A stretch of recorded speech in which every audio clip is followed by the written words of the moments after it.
गासैनिसिमबो आंनि अननाय आरो सिबिनायखौ नोंथांमोननिसिम फिन जासिहरफिननाय जाबाय।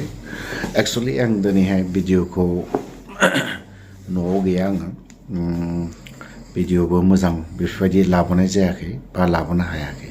आं एसे माखासे न'खराव फिसा फिसा प्रब्लेम थानायनि थाखायनो लाबोनो हानाय जायाखै। वेदार चेन्ज बिनि थाखायनो न'आवबो गासैबो लोमजाख्रुबबाय थादों ओमफ्राय बायदिसिना लोमजाबाय थादों। बिनि थाखाय आं मोजां भिडिअ लाबोनो हानाय जायाखै। दा जाय हक बेफोर आंनि पार्सनेल बाथ्रा। दिनैहाय मोननैसो साख्रि बाख्रिनि बाथ्राखौ दिपेन बर'खौ बुंनाय नुदों। थिगैनो दं नोंथांनि बाथ्रा बुंनाय।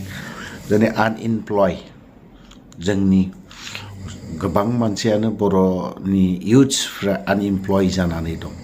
नाथाय गासैबो साख्रि मोनजोबगोन बेबो नङा। थिगैनो दं नोंथांमोना बिथांमोननि बिनि बारैबो माखासे गोबां बाथ्रा बुंदों।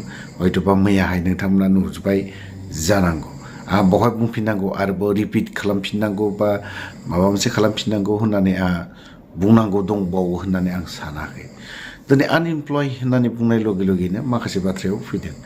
दिनै गोजोन गोरोबथायावहाय मा फैदोंमोन जोंनि एक्स एनडिबिफोरनि बाथ्राखौबो एसे नोंथाङा माहायबा सरजाबफायो। दिनै एक्स ग्रेसियासनि बाथ्रायावहाय आं बुंनो नागिरदों। दिनै आबसुनि खोथायाथ' दे दिपेन बर'आथ' दिनै बुंनांगौखौ बुंलांबाय आरो बिथांनि बुंनांगौखौ गासैबो रायजो राजाफ्राबो मोनथिबाय। जाय हक एक्स एनडिबिनि बाथ्रा एक्स ग्रेसियासनि बाथ्रा बिथां प्रमद बर'आ मा खालामखो माहाय थादों? दिनै बिथाङा बिटिआरनि CM नंगौना नंमारा? ना RSSनि मानसि ना बिजेपिनि मानसि प्रमद बर' बिथाङा? मालाबा माथो बिथांखौ जि गोजा गाननाय नुयो बा मालाबा सोरनिबा आथिं हमहैनाय बेफोरबायदिखौ नुनो मोनो। बिथाङा दिनै सासे बिटिआरनि CM हिसाबै जानो मोन्दों होननानै बुङोबा एक नाम्बाराव बुंनांगोन जे एनडिएफबिनि थाखायसो बिथाङा CM जादों। परिबर्तन गुस्लायनायनि नामाव दिनै बिथांखौ सोलायबाय बा रायजो राजाफ्रा परिबर्तननि नामाव सोलायहोबाय। सोलायबायबो दिनै बोसोरथामाव मा मोनखो मा डेभेलप खालामखो बबे बिथिङाव? एडुकेसन डिपार्टमेन्टआव डेभेलपमेन्ट खालामदों ना PWD डिपार्टमेन्टआवहाय बिथाङा डेभेलपमेन्ट खालामदों ना बिथाङा फरेस्ट डिपार्टमेन्टआव डेभेलप खालामदों? बबे बिथिङाव मा बहाय डेभेलप जाखो मा बहाय? आंना प्रमद बर'खौ बिखौ कुइसन खालामनो लुबैदों। खारन बिथाङा CM जानो गोसो गैया जाबाय। CM जानो गोसो गैयामोन। 6 सिडिउलनि बिथाङा बिटिआरनि काउन्सिलनि बिथाङा CM जानो गोसो गैयामोन चिफ जाबाय। आरो MCLA जानो गोसो गैया बिथाङानो जाजोब्बाय। आरो आनखि बिथाङा माबाबो जानो गोसो गैया मा होननानै बुङो बे VCDCनि चेयारमेन जानोबो गोसो गैया बे जाबाय। बेबो जाबावबाय बेफोरबायदि आरोखि बाथ्राया। दा बेफोरबायदि बाथ्राखौ जों बुंनो थाङोबा बियो लाजि मोनगोन बा लाजि मोनो।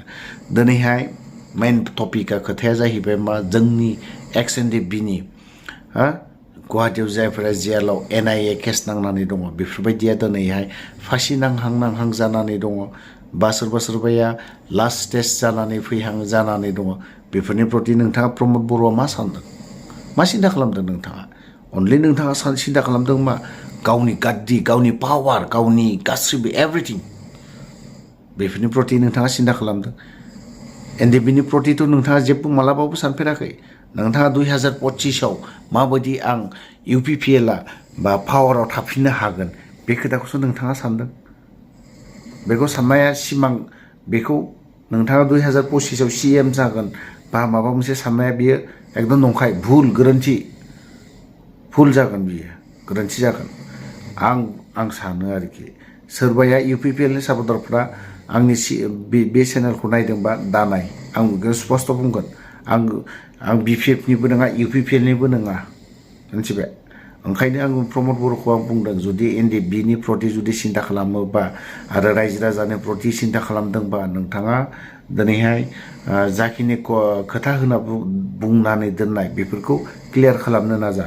दिनै 6 सिडिउलनियावहाय जोंहा BTCआवहाय साख्रि होनो हानाय पावार बेफोरबो दङमोन बेफोरखौ होनानै होदो। मानोथो दिनै नोंलाय हिमन्त बिश्व शर्माया दाखालि नोंनि बे नलेज फेस्टिभेलाव फैनाय समावलाय जेब्ला रिपर्टारफोरा सोंदों साख्रिनि बाथ्रायावहाय अब्लानावहाय हिमन्त बिश्व शर्माया मा बुंना गालांखो टेटखौ जुदि प्रमद बर'आ जुदि खालामनो होयोबा आं खालामगोन जेबो गिदिर बाथ्रा नङा बेखिनि बाथ्राखौनो मानो होनो हायाखै मानो लांजाखो नोङो बे साख्रि बाख्रि थार्ड ग्रेड फर्थ ग्रेड बेखौ दिनै बिटिसिआव होनो हानायनि क्षमतायानो दङमोन दिनै बेफोर क्षमताखौ नोङो मानो हरनो हाखो खयजनखौ साख्रि होखो दिनै दे थिग आसे माबायानो थाबाय दिनैहाय साख्रिनि बाख्रिनि बाथ्रायावहाय नोंथाङा सिक्स सिडिउलनि खेथ्रआवहाय बिटिसिनि खेथ्रआवहाय खयजनखौ साख्रि होखो नों थार्ड ग्रेड फर्थ ग्रेड दिनैसिमबो बोसोरथामावहाय खयजन मा डिपार्टमेन्टआव नोङो साख्रि होखो बेखौल' क्लियार होदो ओंखायनो नोंथां प्रमद बर'आ ओंखायनो लेक्सार बानायनानै लाब गैया 2025आव एक्सेप्ट बे इउनाइटेड फरामा